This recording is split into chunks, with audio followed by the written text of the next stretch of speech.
Hello everyone, आज की video में आपको ऑल इंडिया आयुष काउंसलिंग यानी कि AACCC 2023 का जो काउंसलिंग 1 सितंबर से स्टार्ट हो रहा है उसके बारे में आपको डिटेल में बताने वाला हूं कि रजिस्ट्रेशन कैसे करना है, कौन कौन सी बातों का विशेष करके आपको ध्यान रखते हुए फिल करना है फॉर्म को। ठीक है, कितना फी लग रहा है कैटेगरी वाइज उसको मैं बताऊंगा।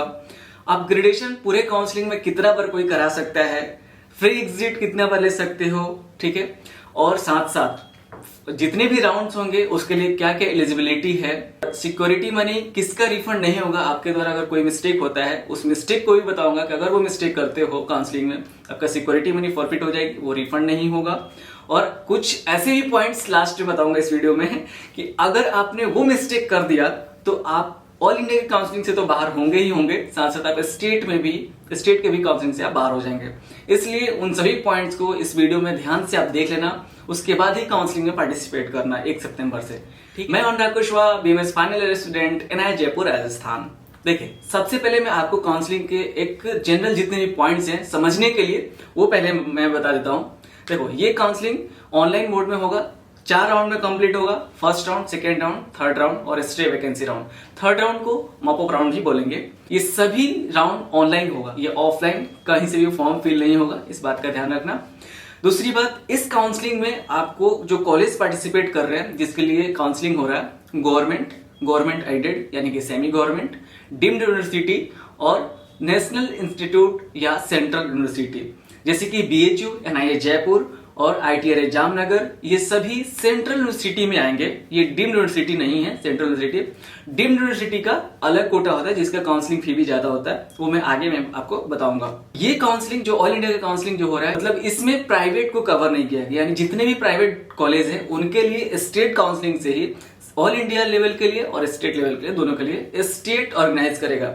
सपोज जो भी स्टेट है, जैसे कि राजस्थान स्टेट है तो राजस्थान स्टेट में जितने भी प्राइवेट कॉलेज हैं वो ऑल इंडिया के बच्चों के लिए और यहाँ के बच्चों के लिए, दोनों के लिए अलग अलग काउंसलिंग वो कराएगा प्राइवेट के लिए। तो ऑल इंडिया का जो AACCC काउंसलिंग है, इससे प्राइवेट कॉलेज में एडमिशन नहीं मिलेगा।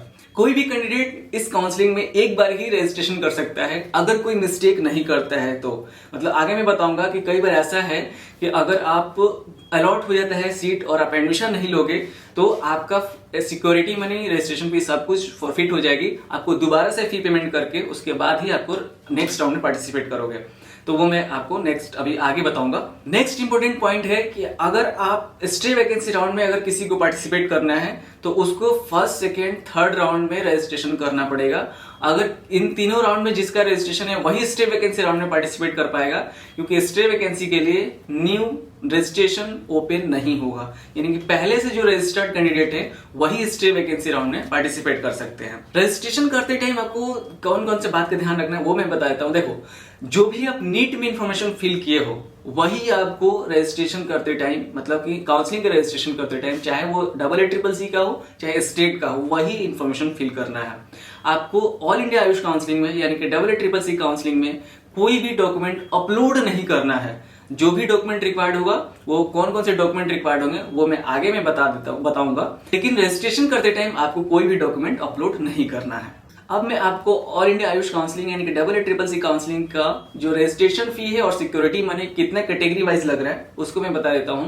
देखो, डीम्ड यूनिवर्सिटी का काउंसलिंग अगर कोई भी कराता है वो तो आपका कोई भी कैटेगरी हो, आपको 50,000 सिक्योरिटी मनी और 5,000 रुपीज रजिस्ट्रेशन फी आपको जमा करना पड़ेगा, यानी कि 55,000 रुपीज डीम्ड यूनिवर्सिटी के लिए लगेगा। ठीक है, लेकिन अगर किसी को गवर्नमेंट एडेड, सेंट्रल यूनिवर्सिटी या नेशनल इंस्टीट्यूट के लिए काउंसलिंग कराना है, इन सभी कॉलेज के लिए, तो आपको जनरल और ईडब्ल्यूएस के लिए 1,000 सिक्योरिटी मनी। काउंसलिंग का रजिस्ट्रेशन करते टाइम ये ध्यान रखना कि आपका नेम, डीओबी और जितने भी डिटेल हैं वो एकदम सही से फिल हो, क्योंकि करेक्शन विंडो ओपन नहीं होगा, यानी कि आप एक बार जो फिल करके सबमिट कर देंगे वही वहां पे सबमिट होगा। ठीक है, तो इसलिए आप ध्यान रखना कि जो भी इंफॉर्मेशन आप फिल करो वो नीट पे ही बेस्ड हो, नीट के रजिस्ट्रेशन के टाइम में जो दिया था वही इंफॉर्मेशन रहे। ठीक है, कोई वेरिएशन नहीं रहे। अब मैं आपको बताता हूं कि काउंसलिंग का यानी कि AACCC काउंसलिंग में पार्टिसिपेट करने के लिए यानी कि रजिस्ट्रेशन के टाइम पे आपका सिक्योरिटी मनी और रजिस्ट्रेशन फी कितना लगेगा। देखिए, सिक्योरिटी मनी तो रिफंडेबल है लेकिन रजिस्ट्रेशन फी रिफंडेबल नहीं है। अगर आप केवल डीम्ड यूनिवर्सिटी का काउंसलिंग कराते हैं, ठीक है, या डीम्ड यूनिवर्सिटी का कोई भी काउंसलिंग कराता है, चाहे आप किसी भी कैटेगरी से हैं, तो आपको 50,000 सिक्योरिटी मनी और 5,000 रुपीज आपका रजिस्ट्रेशन फी लगेगा, यानी कि टोटल 55,000 लगेगा रुपीज काउंसलिंग में पार्टिसिपेट करने के लिए, चाहे आप किसी भी कैटेगरी से हो। लेकिन इसके अलावा किसी को ओनली गवर्नमेंट एडेड यानी कि semi government college, central university या नेशनल इंस्टीट्यूट में आपको काउंसलिंग में पार्टिसिपेट करना है, केवल इनका कराना है। यानी जो गवर्नमेंट इंस्टीट्यूट है, यानी कि जैसे एनआईए जयपुर सेंट्रल यूनिवर्सिटी है, बीएचयू सेंट्रल यूनिवर्सिटी में आएगा, faculty of Ayurveda IMS BHU, ITR Jamnagar, AUTS Delhi, ठीक है, ये सब सेंट्रल यूनिवर्सिटी हैं। तो इनमें अगर आपको इनका काउंसलिंग कराना है तो आपके जो जनरल EWS और OBC हैं, इनके कैंडिडेट के लिए 1,000 रुपीज रजिस्ट्रेशन फी और 10,000 रुपीज सिक्योरिटी मनी लगेगा। लेकिन अगर आप SC ST से हैं तो 500 आपका केवल रजिस्ट्रेशन फी कम होगा, लेकिन सिक्योरिटी मनी 10,000 ही लगेगा। यानी कि सभी कैटेगरी के लिए गवर्नमेंट जितने भी कॉलेज हैं उनके लिए 10,000 सिक्योरिटी मनी, 500 SC ST और 1,000 रुपीज जनरल EWS और OBC इनका रजिस्ट्रेशन फी लगेगा, जो कि नॉन रिफंडेबल है। जब आप रजिस्ट्रेशन करो तो इस बात का ध्यान रखना है कि जो सिक्योरिटी मनी रिफंड होगा, आपको रजिस्ट्रेशन करते टाइम बैंक डिटेल फिल करना होगा जिसमें आप रिफंड चाहते हो, ठीक है। तो बैंक डिटेल फिल करते टाइम आप अपना बैंक अकाउंट, IFSC कोड, ये सब सही से फिल करना, और कैंसिल्ड चेक या ई स्टेटमेंट होता है या बैंक पासबुक जो होता है उसके क्लियर फोटो भी अपलोड करना है, कि बाई चांस अगर आपसे मिस्टेक हो जाएगा तो वो वहां से भी देख के कंफर्म कर लें, ठीक है। तो इन 3 चीजों को आप अपलोड भी करना और वो क्लियर दिखे, कम से कम अकाउंट नंबर, अकाउंट होल्डर का नेम, IFSC कोड, ताकि वो रिफंड हो सके। क्योंकि बहुत सारे बच्चों का ऐसा होता है कि सिक्योरिटी मनी रिफंड नहीं हो पाता है, क्योंकि कुछ तो ऐसे होते हैं, कुछ साइबर कैफे से करवाते हैं तो उनके अकाउंट में चला जाता है तो कोई प्रूफ नहीं रहता है। कुछ का ऐसा होता है कि अकाउंट डिटेल ही मिस्टेक हो जाते हैं उनमें ही, इसके वजह से भी रिफंड नहीं हो पाता है, ठीक है। तो आप इसको रजिस्ट्रेशन करते टाइम आपको इन 3 बातों का एकदम ध्यान रखना है कि सिक्योरिटी मनी का जो डिटेल, बैंक डिटेल फिल करो उस पर ध्यान रखना, और दूसरा आप अपना जो डिटेल फिल करो, personal detail, name, DOB, category, father's name, mother's name, जो भी फिल करना है अपना डिटेल, उसका भी विशेष करके ध्यान रखना कि करेक्टली फिल हो पाए। क्योंकि कॉलेज आपके अलॉटमेंट के बाद भी कॉलेज लेवल पे आप जाओगे डॉक्यूमेंट वेरिफिकेशन कराने, तो उस समय भी आपका कैंसिल हो जाता है एडमिशन। तो उस समय अगर कैंसिल होता है तो आपको सिक्योरिटी मनी भी लूज करना पड़ेगा और दोबारा से काउंसलिंग में पार्टिसिपेट करना पड़ेगा। तो जरूरी नहीं है कि आप नेक्स्ट टाइम में उसी कॉलेज में आप जा पाओ, इसलिए वो मिस्टेक से बचने के लिए आप ध्यान रखना कि सभी डिटेल एकदम प्रूफ रीडिंग करके फिल करना, फाइनल सबमिट करना। अगर किसी कैंडिडेट का पेमेंट फेल्ड हो जाए, ऑनलाइन पेमेंट कर रहा है उसका फेल्ड हो जाए, तो आपको दोबारा से पेमेंट करके काउंसलिंग में पार्टिसिपेट करना है, और जो फेल्ड हो गया ट्रांजेक्शन उसको 15 डेज में आपको ऑल इंडिया आयुष काउंसलिंग यानी CCC में कांटेक्ट करना होगा। वो नंबर नहीं है, एक मेल है जो कि मैं डिस्क्रिप्शन में डाल दूंगा इस वीडियो के, आप वहां से कॉपी करके आप उस मेल पे आप कांटेक्ट कर सकते हो, ठीक है। क्योंकि बहुत सारे बच्चों का ये फेल भी होता है, किसी का नेटवर्क इशू हो जाता है, किसी का बैंक इशू हो जाता है, उनका नेटवर्क नहीं होता है, तो इशू हो जाती है, कोई बात नहीं, लेकिन आपको 15 दिन के अंदर अंदर ये काम करना होगा, नहीं तो आपका वो जो फेल्ड हुआ है ट्रांजेक्शन वो नहीं आ पाएगा। अब मैं आपको बताता हूँ कि कौन कौन से डॉक्यूमेंट रिक्वायर्ड होंगे जब आप अलॉटमेंट के बाद कॉलेज में एडमिशन लेने जाएंगे। तो वहां पे आपको ओरिजिनल डॉक्यूमेंट लगते हैं, सभी ओरिजिनल डॉक्यूमेंट, वो मैं आपको लिस्ट बता देता हूँ कि कौन कौन से डॉक्यूमेंट रिक्वायर्ड होंगे, और ये सभी डॉक्यूमेंट ओरिजिनल ही रिक्वायर्ड होंगे, ओरिजिनल ही सबमिट करना होगा। अगर नहीं होगा तो वो एक्सेप्ट नहीं करेंगे, आपको जो भी गिवन ड्यूरेशन होगा रिपोर्टिंग का उसके अंदर अंदर आपको सबमिट करना होगा। अब देखिए, फर्स्ट डॉक्यूमेंट है provisional allotment letter generated online, यानी कि ऑनलाइन जो आप अलॉटमेंट के बाद अलॉटमेंट लेटर डाउनलोड होता है वो आपको लेके जाना होगा। एडमिट कार्ड ऑफ नीट, यानी नीट का जो एडमिट कार्ड है। देन रिजल्ट स्कोर कार्ड जो होता है नीट का वो लेके जाना है, जो इंडिया के वेबसाइट से मिलता है। डेट ऑफ बर्थ सर्टिफिकेट, अब जिसका डेट ऑफ बर्थ सर्टिफिकेट है वो लेके जाए, नहीं है तो 10th के मार्कशीट पे भी DOB होता है।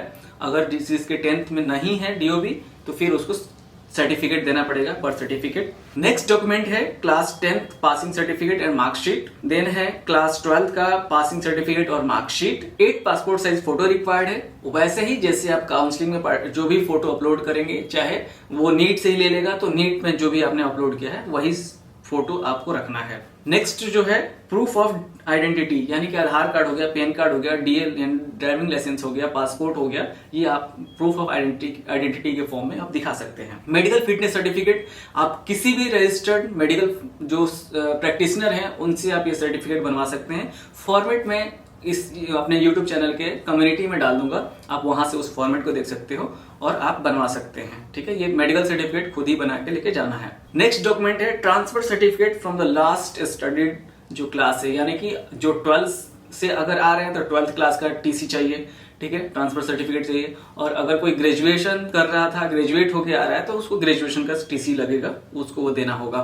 नेक्स्ट है जितने भी रिजर्वेशन कैटेगरी से आते हैं, जैसे कि इस SC, ST, EWS और OBC, इनको जो भी गिवन फॉर्मेट है वो भी मैं कम्युनिटी टैब में डाल दूंगा। उसी फॉर्मेट में बनाना होगा, उसी फॉर्मेट में आपको सबमिट करना होगा, क्योंकि OBC certificate, EWS certificate, SC, ST certificate, इन सब का फॉर्मेट अलग है और वो सर्टिफिकेट रिजर्वेशन कैटेगरी के लिए सबमिट करना बहुत ही जरूरी है ओरिजिनल फॉर्म में। ये सभी डॉक्यूमेंट ओरिजिनल रिक्वायर्ड होंगे कॉलेज में, तो आप ओरिजिनल लेके जाना, और इन सभी डॉक्यूमेंट का 2 कॉपी आपको जेरॉक्स भी रिक्वायर्ड होगा, तो वो भी लेके जाना।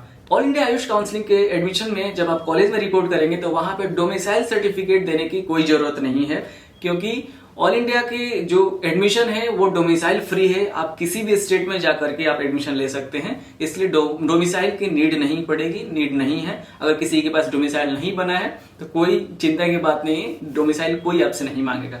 जो लिस्ट ऊपर मैंने बता दिया है वही सर्टिफिकेट आपको बनवाना है, वही सर्टिफिकेट लेके जाना है ओरिजिनल। अब मैं आपको बताता हूँ कि काउंसलिंग में फ्री एग्जिट कितना बार ले सकते हैं, कितना बार है। देखिए, फर्स्ट राउंड में अगर आपको कॉलेज फ्री एग्जिट पहले होता क्या है वो मैं आपको बता देता हूँ। देखिए, फ्री एग्जिट का मतलब होता है कि अगर आपको सीट अलॉट हो गया है किसी भी कॉलेज में किसी भी राउंड में, तो अगर आप उस सीट पे एडमिशन नहीं लिए, ठीक है, तो कोई लॉस होगा क्या? अगर उस लॉस मतलब फ्री एग्जिट का मतलब अगर आप उसको छोड़ देते हैं तो आपका कोई लॉस नहीं होगा, सिक्योरिटी मनी ना लूज होगा, नहीं आप काउंसलिंग से बाहर निकाले जाओगे। ठीक है, फर्स्ट राउंड में ऐसा है, सेकेंड राउंड में भी है, 2 राउंड में है फ्री एग्जिट अगर आप एडमिशन नहीं लेते हो तो। ठीक है, फर्स्ट राउंड में अगर आप एडमिशन ले लिए, ठीक है, तो आपको सेकेंड राउंड के रिजल्ट आने से पहले, आपको 5 दिन पहले आपको रिजाइन करना पड़ेगा, तभी आप फ्री एग्जिट में रहेंगे, यानी आपका सिक्योरिटी मनी फॉरफिट नहीं होगी और ना ही आप काउंसलिंग से बाहर होंगे। लेकिन अगर आप छोड़ दिया, मतलब कि 5 दिन पहले नहीं रिजाइन किया एडमिशन के बाद फर्स्ट राउंड में, तो फिर वो सेकेंड राउंड का रूल अप्लाई होगा। सेकेंड राउंड में फ्री एग्जिट है, अगर आप एडमिशन नहीं लेते हो तब, कॉलेज में रिपोर्ट नहीं करते हो तब फ्री एग्जिट है। अगर आपने एक बार एडमिशन ले लिया फिर आपको सिक्योरिटी मनी लूज करके ही आपको फ्री एग्जिट मिलेगा, क्योंकि सिक्योरिटी मनी लूज करने के बाद ही आपको फिर से दोबारा फीस सबमिट करना होगा नेक्स्ट मॉपअप राउंड में पार्टिसिपेट करने के लिए। और वो भी मॉपअप राउंड के स्टार्ट होने से 3 दिन पहले तक आप रिजाइन कर सकते हैं या विड्रॉ कर सकते हैं सेकेंड राउंड में। अगर वो 3 दिन पहले नहीं करते हैं फिर आप उस सीट को नहीं छोड़ सकते हैं। अगर आप सीट छोड़ते हैं तो आप ऑल इंडिया काउंसलिंग और स्टेट काउंसलिंग दोनों से ही बाहर हो जाएंगे, यानी कि आप 2 बार फ्री एग्जिट ले सकते हैं, फर्स्ट राउंड में और सेकेंड राउंड में, तब जब आप एडमिशन नहीं लेंगे।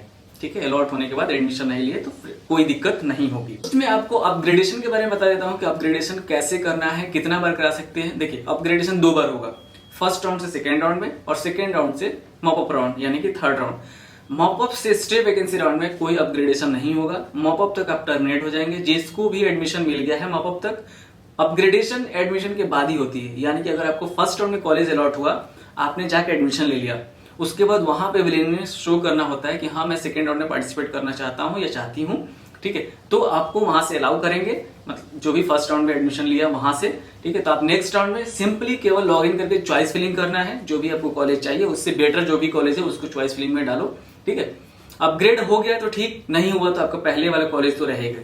और अगर अपग्रेड हो गया तो आपको जो न्यूली कॉलेज अलॉट हुआ है वहां पे एडमिशन लेना पड़ेगा, पहले वाला सीट कैंसिल हो जाएगा।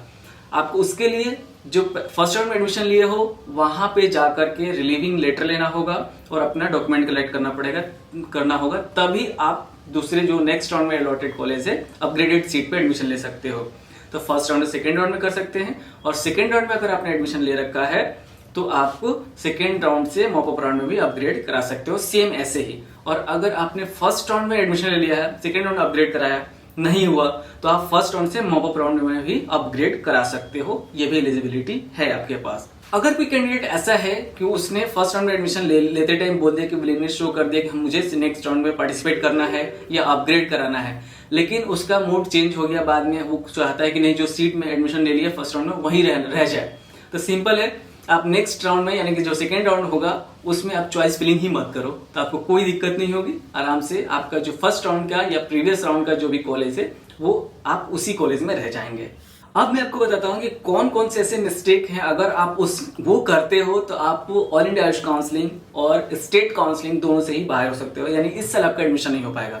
पहला पॉइंट है, जैसे कि मैंने बताया कि सेकेंड राउंड में अपने एडमिशन लेकर के गिवन ड्यूरेशन जो है यानी कि 3 day prior to the mop up round registration start, मतलब जो भी रजिस्ट्रेशन स्टार्ट होगा मॉप अप राउंड को उसके 3 दिन पहले तक आपने रिजाइन कर दिया है तो आपको नेक्स्ट राउंड में पार्टिसिपेट कर पाओगे। लेकिन 3 दिन के बाद रिजाइन करते हो तो ना ही आप मॉप अप में पार्टिसिपेट कर पाओगे, ऑल इंडिया के जो भी राउंड है उससे भी बाहर हो जाओगे और स्टेट काउंसलिंग से भी आप बाहर हो जाओगे। ठीक है, तो ये है। दूसरा, अगर आपने मॉप अप में एडमिशन लेकर के मॉप अप में आपका कॉलेज अलॉट हो गया और आपने एडमिशन नहीं लिया तो भी आप स्टेट काउंसलिंग से और ऑल इंडिया काउंसलिंग से बाहर हो जाओगे। ठीक है, तो आपको फ्री एग्जिट तो मॉप अप में है ही नहीं, अलॉट हो गया तो आपको एडमिशन लेना ही पड़ेगा।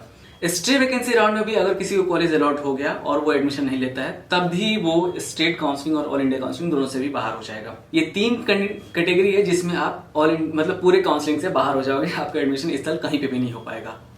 अब मैं आपको बताता हूँ कि स्टे वैकेंसी राउंड में कौन कौन पार्टिसिपेट कर सकता है। फर्स्ट राउंड, सेकंड राउंड और थर्ड राउंड यानी मॉप अप राउंड तक जो भी एडमिशन नहीं लिया है, भले कॉलेज अलॉट हुआ हो चाहे नहीं हुआ, उसने एडमिशन अगर नहीं लिया है किसी भी सीट पे तो आप स्टे वैकेंसी राउंड में जा सकते हैं।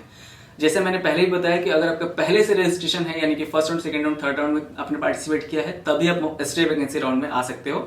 स्टे वैकेंसी राउंड के लिए अलग से रजिस्ट्रेशन स्टार्ट नहीं होगा, यानी न्यूली कैंडिडेट अलाउड नहीं होंगे।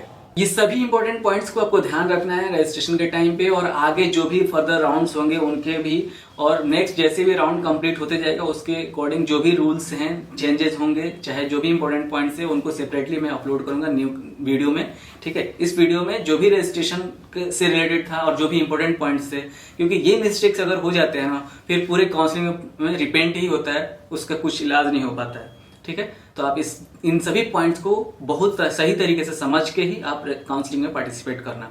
अब मैं आपको काउंसलिंग का जो शेड्यूल है उसके बारे में बता देता हूँ, क्योंकि ये भी ध्यान रखना है कि आपको कब से कब रजिस्ट्रेशन करना होता है, कब से कब चॉइस फिलिंग करना है, कब से कब आपको रिपोर्टिंग करना है। अगर ये ध्यान नहीं रहेगा, वैसे मैंने कम्युनिटी टैब में डाल दिया है, आप वहां से भी देख सकते हो, और साथ साथ मैं अभी इस वीडियो में भी बता दे रहा हूँ। देखिए, सबसे पहले फर्स्ट राउंड का जो रजिस्ट्रेशन स्टार्ट हो रहा है वो 1 सितंबर से स्टार्ट हो रहा है और 4 सितंबर तक लास्ट डेट रहेगा रजिस्ट्रेशन का। जो चॉइस फिलिंग होगी वो 2 सितंबर से लेकर के 4 सितंबर तक रहेगी। ठीक है, फिर इसका रिजल्ट आएगा, पब्लिकेशन ऑफ रिजल्ट 7 सितंबर, और रिपोर्टिंग आपको करनी होगी 8 से लेकर के 13 सितंबर तक आप कर सकते हैं। 13 तक आपका एडमिशन होगा। इसमें आपको ये भी ध्यान रखना है कॉलेज का छुट्टी भी इंक्लूडेड है, तो आपको उस ड्यूरेशन में जाना होगा जिसमें कि कॉलेज की छुट्टी नहीं है। इसलिए आप जैसे ही अलॉटमेंट है 1-2 दिन में अपना एडमिशन प्रोसेस कंप्लीट करके अपने घर बैठ जाओ। नेक्स्ट राउंड है यानी कि सेकेंड राउंड जो है वो स्टार्ट होगा, उसका रजिस्ट्रेशन 20 सितंबर से लेकर के 24 सितंबर के बीच में होगा। ठीक है, 24 सितंबर तक होगा रजिस्ट्रेशन सेकेंड राउंड का। चॉइस फिलिंग होगी 21 से लेकर के 24 सितंबर तक, और रिजल्ट इसका आएगा सेकेंड राउंड का वो है 27 सितंबर, और 28 सितंबर से लेकर के 5 अक्टूबर तक आप रिपोर्टिंग करा सकते हैं सेकेंड राउंड का। फिर थर्ड राउंड यानी कि मॉप अप राउंड जो है 12 अक्टूबर से लेकर के 15 अक्टूबर तक इसका है रजिस्ट्रेशन होगा। ठीक है, चॉइस फिलिंग 13 अक्टूबर से लेकर के 15 अक्टूबर, और रिजल्ट इसका आएगा 18 अक्टूबर तक, और 19 अक्टूबर से लेकर के 26 अक्टूबर तक आप रिपोर्टिंग करा सकते हैं थर्ड राउंड का। इसके बाद आपका जो स्टे वैकेंसी राउंड है इसके बाद स्टार्ट होता है। इस वीडियो में इतना ही इस काउंसलिंग के बारे में। नेक्स्ट जितने भी अपडेट होगा, चाहे जो भी एलिजिबिलिटी रहा, first round, second round, third round, mop round, state vacancy round, इस सब का जो भी अपडेट आएगा वो मैं आपको न्यू वीडियो में बताते रहूंगा। ठीक है, इस वीडियो में इतना ही। आपको ये वीडियो कैसा लगा कमेंट करके जरूर बताना। ये वीडियो पूरा जरूर देखना क्योंकि इसमें एक भी पॉइंट मिस करने लायक नहीं है। इस वीडियो में इतना ही। Thank you.